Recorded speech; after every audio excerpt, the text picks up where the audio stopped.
the granite capital of the world.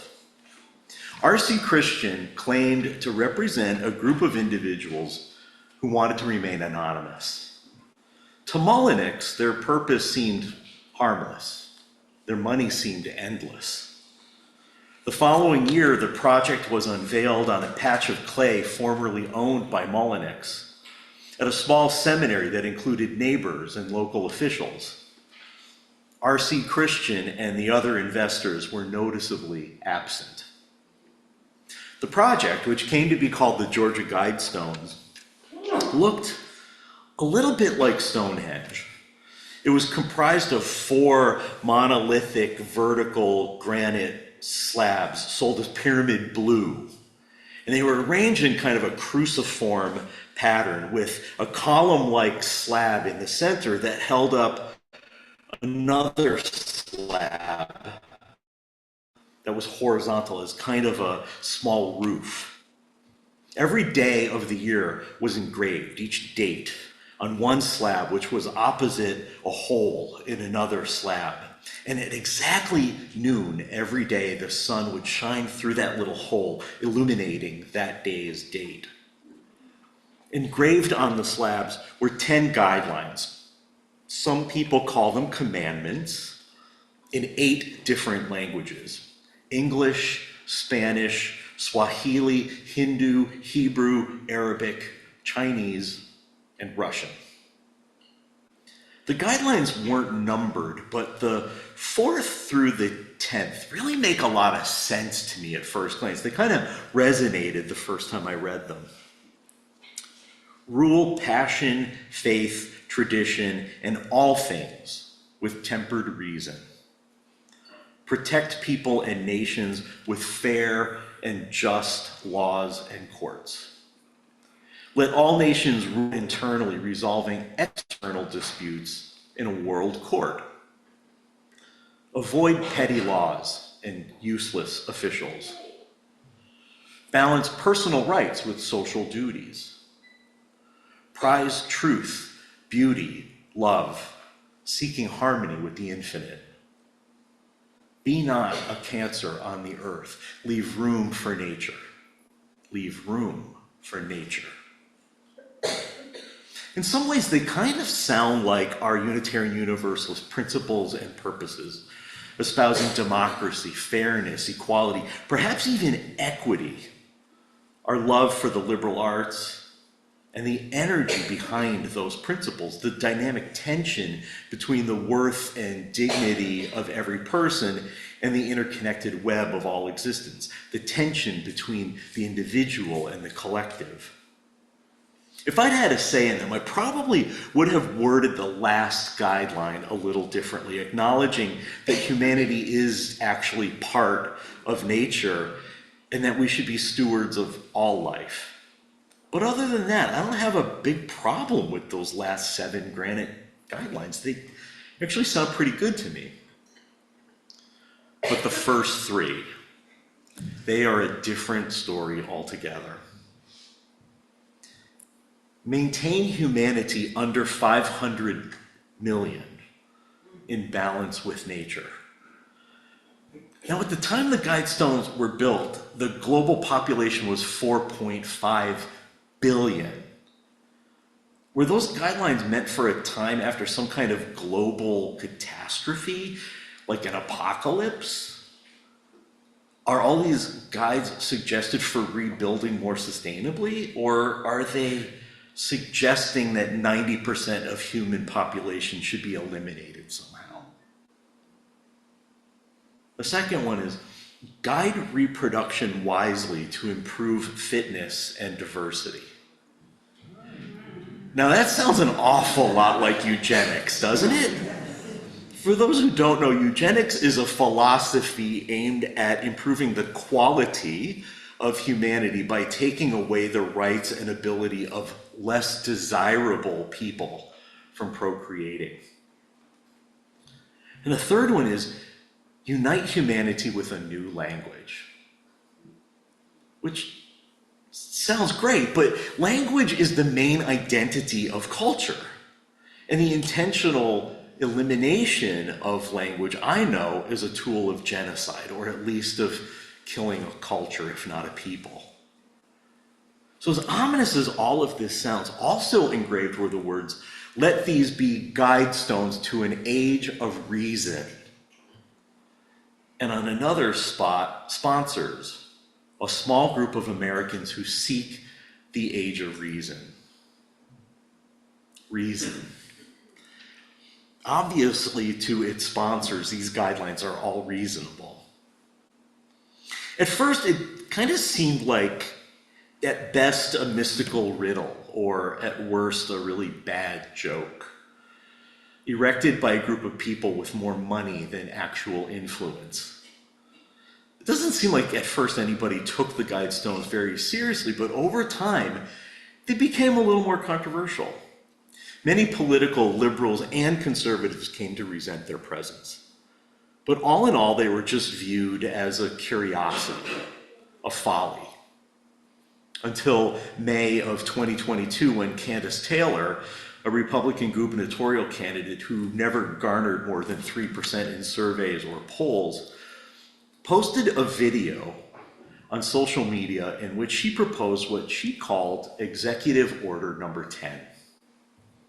Taylor called the Guidestones satanic tablets of a new world order and connected the words "maintain humanity at 500 million" to COVID vaccinations and guiding reproduction to abortion, which she called human sacrifice in a war between good and evil. Her Executive Order Number 10, if she were to be elected, would destroy the Guidestones. 2 months later, on July 6th, in the wee hours, vandals did just that. They didn't completely destroy the Guidestones with explosives, but they did enough damage to the huge slabs to render them dangerously unstable. So they were later taken down, and parts of them were placed in the Elberton Granite Museum. I never even heard of the Guidestones until a few hours after the explosion. And they've proven to be more enigmatic and controversial and maybe influential after their destruction than they ever were while they were standing. Journalist Thomas Lake of CNN set out to discover the true identity of R.C. Christian, and in the process learned that in 1986, the man behind the Guidestones published a book called Common Sense Renewed, and he published it under the name Robert Christian. It's rare and elusive, but Lake found one copy at, where else? The Elberton Public Library. And it opens this way. "I am the originator of the Georgia Guidestones and the sole author of its inscriptions. I've had the assistance of other American citizens in bringing the monument into being. We have no mysterious purpose or ulterior motives. We seek common sense pathways to a peaceful world without bias for particular creeds or philosophies. Yet, our message is in some areas controversial. I've chosen to remain anonymous in order to avoid debate and contention. Our guides must stand on their own merits." Of course, I didn't read the book. It's not really available, but I did find some excerpts online. And Christian stated clearly that he believed healthcare should be limited, given preferential treatment to the talented and the productive, and restricted from the indigent, irresponsible, lazy, and inadequate. Eugenics.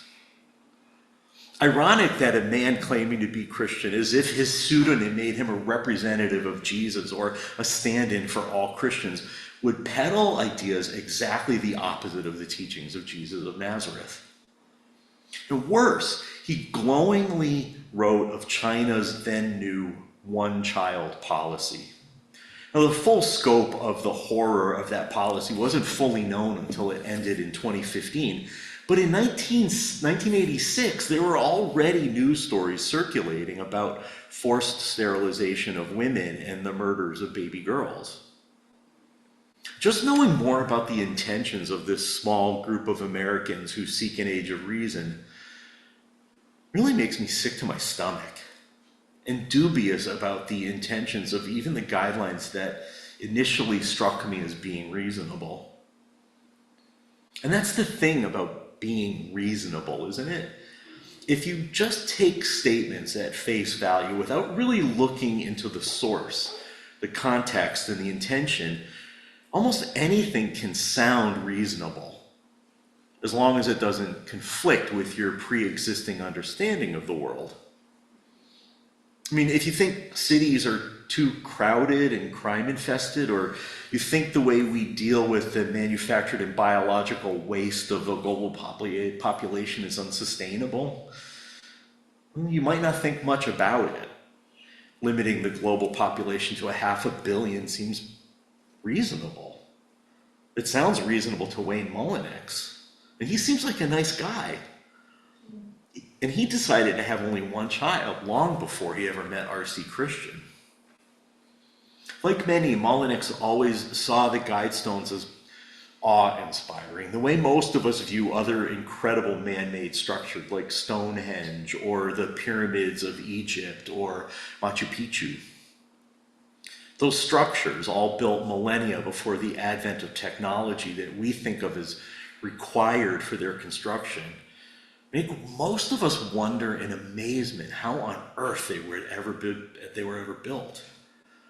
And many people think they couldn't possibly have been built without the intervention of some superhuman or even non-human force, like God, or extraterrestrial visitors with advanced technology.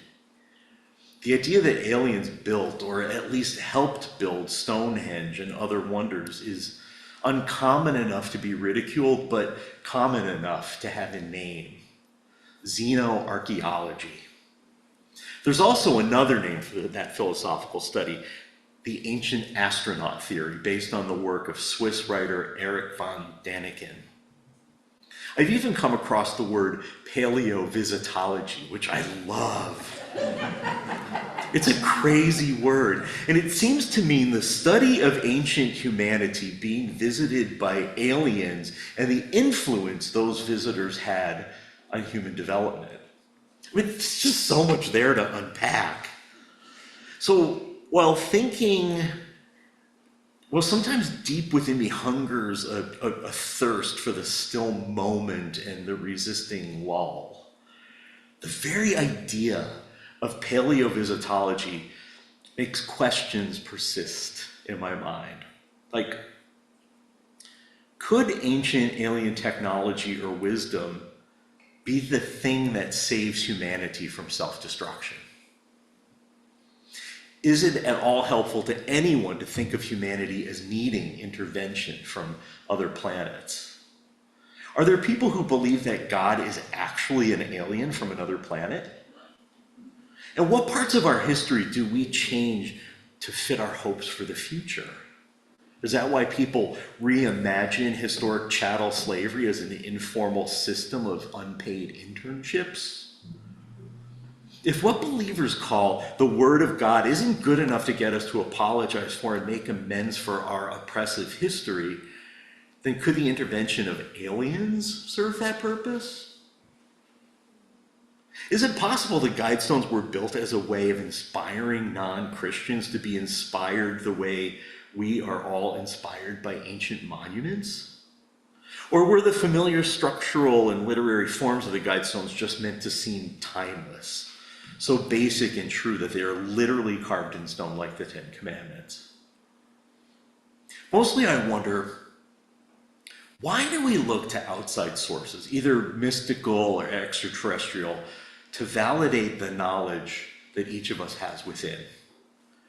Why do we need commandments or guidelines or principles carved into stone to tell us what's right? And the thing is, we all do that to some extent. We all carve our beliefs into something unchangeable, expecting that they will inspire a timeless adherence to them. Even Unitarian Universalist congregations carved our 7 principles into altars and buildings and walkways I'm not saying they were wrong to honor our covenant in that way, but those carvings made it pretty much impossible for some congregations. Made it pretty much impossible for many of the folks of those congregations to come along with the rest of us in adopting in June a new way of articulating our covenant. I mean, how can you change something that is literally carved into stone? Even when some of our most glorified forebears warned us against doing just that. In the reading Linda shared earlier, The Oversoul, Unitarian minister and transcendentalist writer Ralph Waldo Emerson articulated an idea that has guided our faith ever since. We have within us everything that we need to live out our purpose ethically. There's no ceiling or screen between our heads and the divine. The power that exists within us can be the wellspring of our happiness if we let it be. Power comes to everyone, everywhere, if we put off pride, ignore the external forces that want us to do what we know to be wrong. When we can connect with our inherent power, knowing right from wrong, we experience serenity, freedom from fear. And fear, as we all know, is at the core of every conflict. Ending conflict comes from knowing our own strengths and weaknesses, being vulnerable and powerful, humble. Carving our beliefs into awe-inspiring structures won't make anybody agree with us. Engaging in pseudo-scholarship to prove that a super being, either a god or a divine plan or an alien with advanced technology, won't instill faith in the unprovable. Despite our seemingly endless need for external validation of our beliefs, really we know, not just UUs, but all of us, that we know what's right and what's wrong. We know that happiness and even dignity and a sense of interconnectedness with all life lie within us. We can be in balance with nature and the universe and even people at the other end of a wildly tense political spectrum, if we want to be. And we can do it without having to blow anything up. May it be so. Please rise now as you're able and willing as we sing together hymn number 27, I Am That Great and Fiery Force.